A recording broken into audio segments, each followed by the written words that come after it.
আমি এখন আপনাদের দেখাচ্ছি গদবাদা রান্না, কিন্তু একটু অন্যরকম, শেষ অবধি দেখতে হবে। দেশি মুরগির আলু দিয়ে ঝোল।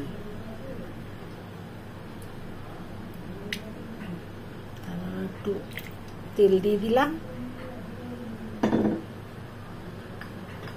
দেশি মুরগির আলু দিয়ে ঝোল মানে আলুগুলোকে প্রথমে ভেজে নিতেই হবে।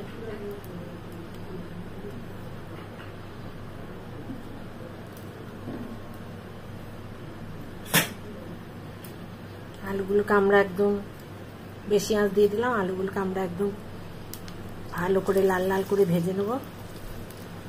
কষিয়ে ঝোল খেতে হবে দেশি মুরগি। কষা টষা অনেক তো খাওয়া হয়েছে, এবারে ঝোল একদিন খেয়ে দেখা যায়। দেশি মুরগির ঝোল খুবই টেস্টি।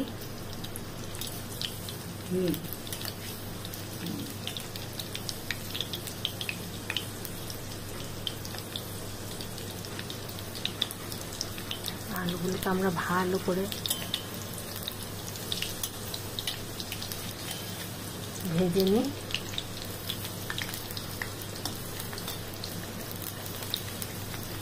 লাল লাল করে ভেজে নিলে আলুগুলো কি এটা তো আর ইয়েতে দেবো না, প্রেসারে দেওয়া হবো না। চিকেন মটন হলে প্রেসারে দেওয়া হতো, চিকেন তো আর প্রেসারে দেওয়া হয় না, কষাতে কষাতেই সেদ্ধ হয়ে যায়। তা আমরা এখন তার জন্য আলুগুলোকে ভালো করে না ভাজলে কি আবার সেদ্ধ হতে চাইবে না, আর ভেজে নিলে আলুগুলো খুব সুন্দর সেদ্ধ হয়ে যাবে। আলুগুলোকে আমি একদম লাল লাল করে ভেজে নিচ্ছি। উল্টে পাল্টে ভেজে নিলাম আলুগুলো। দেখুন একদম লাল লাল হয়ে গেছে।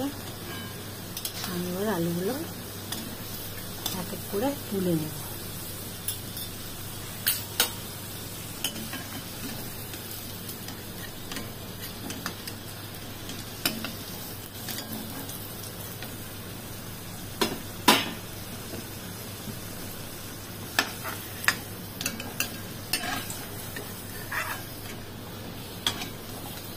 আলুগুলোকে করে তুলে নেব। আর তুলে নিয়ে আমরা এবার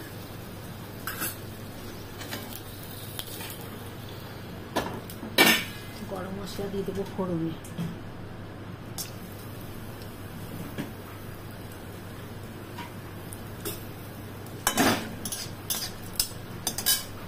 আমরা দিয়ে দেবো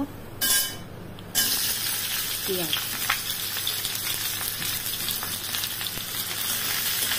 পেঁয়াজটাকে আবার লাল লাল করে ভেজে নেব। এটা আমি কিছু করছি না।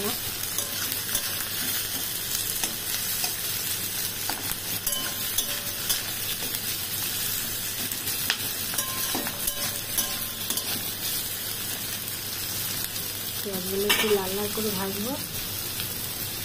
একটা আন্দাজ মতো হলুদ, একটু নুন দিয়ে পেঁয়াজগুলোকে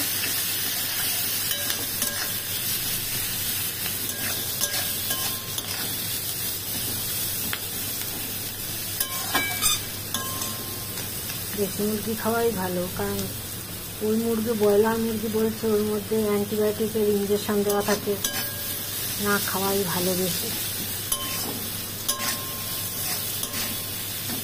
আমরা ওই ব্রয়লার মুরগির কমই খাই, দেশি মুরগি খাওয়া হয়। আর ব্রয়লার মুরগির মাংসগুলো খুব অনেকটা করে মাংস থাকে, কিন্তু খুব ছিবড়া টাইপের হয়, লেগ পিস বাদ দিই। লেগ পিসও ওই রকমই। আর এই দেশি মোরগ বা দেশি মুরগি আপনার মাংসটা একটু কম থাকে, কিন্তু খুব টেস্টি হয়।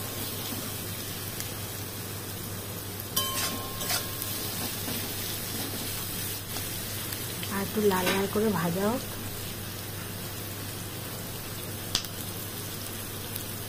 একটু লাল লাল করে ভাজা হলে পেঁয়াজটা গন্ধ ভালো হবে।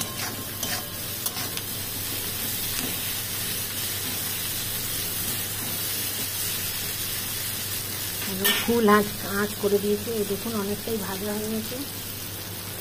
আমরা এবার এর মধ্যে আস্তে আস্তে একটু মশলা দিয়ে দেবো। ধনে গুঁড়ো, জিরে গুঁড়ো দিয়ে দিলাম, দিয়ে একটু নেড়ে নিলাম।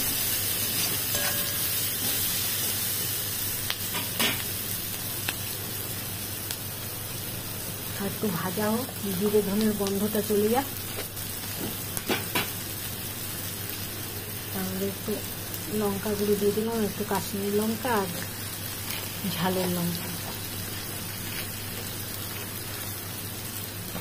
দিয়ে দিলাম। দিয়ে আর এটাকে একটু ভেজে নিচ্ছি, ধনে জিরে গন্ধটা যাতে চলে যায়।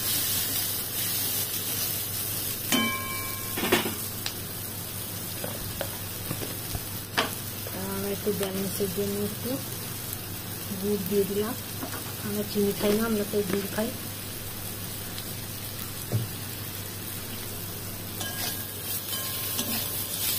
ভাজা ভাজা হলো, এবার আমরা দিয়ে দেবো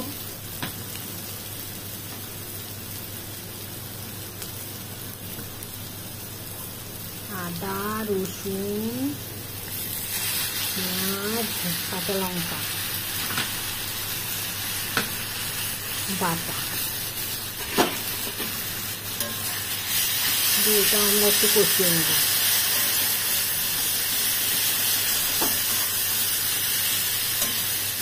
আঁচটা একটু কম করে দিলাম, আমরা এটা একটু কষিয়ে নেব।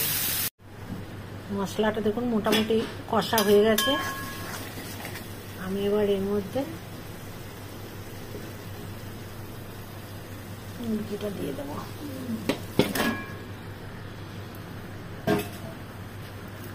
দিয়ে আমি এবার এটাকে ভালো করে কষাবো।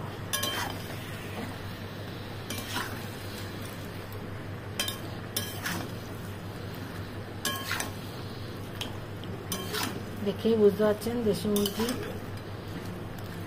থালে মাংস কম। মোটামুটি সব মশলা দেওয়া হয়ে গেছে, জিরে, আদা, ধনে, লঙ্কা, রসুন, পেঁয়াজ সব কিছু দেওয়া হয়ে গেছে। দিয়ে এবার এটা কষাবো, কষানো হয়ে যাবে, সেদ্ধ হয়ে যাবে। তারপরে একটা জিনিস দেবো,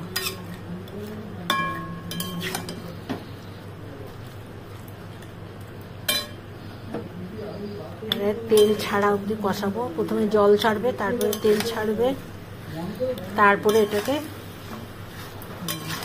ঢেকে ঢেকে আস্তে আস্তে করে এটা কষিয়ে দিই। কষাতে কষাতেই মোটামুটি এটা সেদ্ধ হয়ে যাবে।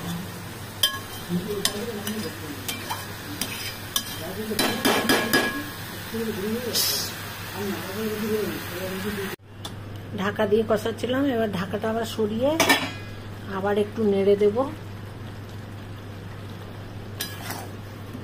দেখো যেমন কালার হয়েছে তেমন একটু জলও বেরিয়েছে।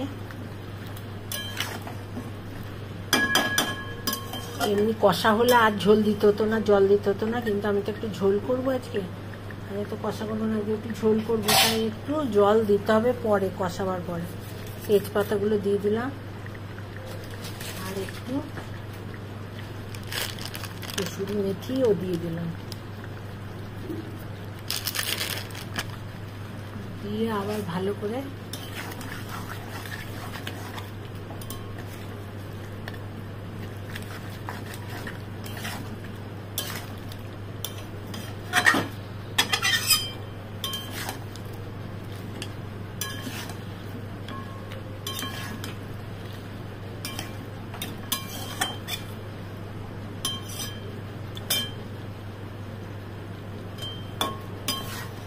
ভালো করে নেড়ে দিলাম।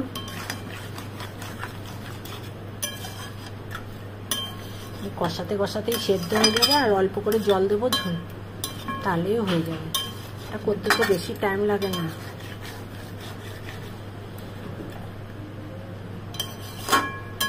আবার একটু আমরা ঢেকে দেবো।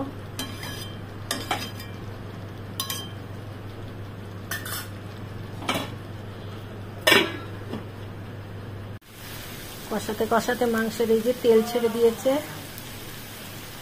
আর একদম দেখতে পাচ্ছেন মাংসের তেল ছেড়ে দিয়েছে, আর আলুগুলো দিয়ে দিয়েছি, আর কষবে না। এবার আমরা জল দিয়ে দেবো। তেল ছেড়ে দিয়েছি, কোনো জল নেই, ঝোল নেই। আর যে বৃষ্টি হচ্ছে, আমরা মুরগির ঝোল দিয়ে গরম গরম ভাত খাবো। ঝোল দিয়ে দিলাম, গরম জল। বাইরে খুব জোর বৃষ্টি হচ্ছে, ঘরে মাংসের ঝোল দিয়ে, দেশি মুরগির ঝোল দিয়ে গরম গরম ভাত একদম জমে যাবে। এই ঝোল দিয়ে দিলাম, দিয়ে আমরা এবার ঢেকে দিচ্ছি। দারুণ দারুণ কালার। এই যে আমাদের মাংস কমপ্লিট হয়ে গেল। এবার আমার আসল খেল কমপ্লিট হয়ে গেল মাংসটা। এটা আমার মাংস কমপ্লিট হয়ে গেল, একদম সেদ্ধ হয়ে গেছে, সবকিছু হয়ে গেছে, দারুণ কালার হয়েছে। এইবার আমি দেখাবো আমি অন্যরকম কি করছি। এবার মাংসটা আমি নামাচ্ছি। আমি এবার একটা ছোট্ট বাটি বসিয়ে দিলাম, তার মধ্যে আমি অল্প করে ঘি দিয়ে দিলাম। ঘিটা গরম হয়ে গেল, আমি এর মধ্যে হিং ফোড়ন দিয়ে দিলাম। তারপরে আমি এর মধ্যে গরম মশলা দিয়ে দিলাম,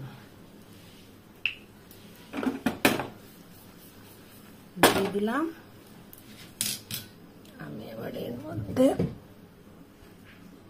মাংসটা আবার বসিয়ে দিলাম।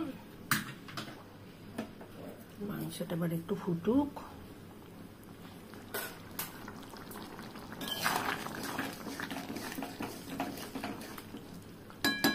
মুরগির ঝোল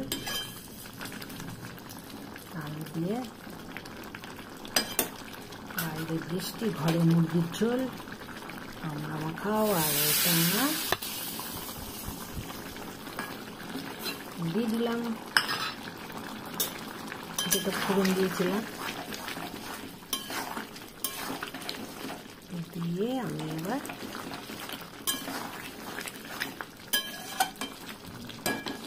একটু ঢেকে রেখে দেবো। তারপরে স্ট্যান্ডিং টাইমে রেখে দেবো, দিয়ে তারপর আমি আবার দেখুন আমাদের হয়ে গেল দেশি মুরগির আলু দিয়ে ঝোল। আলু দিয়ে দেশি মুরগির ঝোল কমপ্লিট। এটা খেতে খুব টেস্টি হয়েছে। এটা ভাত দিয়ে, রুটি দিয়ে, পরোটা দিয়ে, সবকিছু দিয়ে আপনি খেতে পারবেন। ভাত দিয়ে খেতে বেশি ভালো লাগবে, একটু ঝোল ঝোল তো। এটা আপনারা কষা করেও খেতে পারবেন, এইটাই ঝোল শুকিয়ে দিলে কষা হয়ে যাবে। আমরা ঝোল খেতেও আমাদের ভালো লাগে, আমাদের কষা খেতেও ভালো লাগে। কষা আজকে ঝোলটা খাচ্ছি, বাইরের দুনিয়ার বৃষ্টি পড়ছে ঝমঝমা ঝমঝম, আর আমাদের এই গরম গরম ভাতের সাথে গরম গরম দেশি মুরগির ঝোল দারুণ লাগছে খেতে। আপনারাও তৈরি করে খেয়ে দেখুন এবং কেমন হয়েছে আমাদের জানাবেন। আজকের মতো শেষ হলো আলু দিয়ে দেশি মুরগির গরম ঝোল। বাই।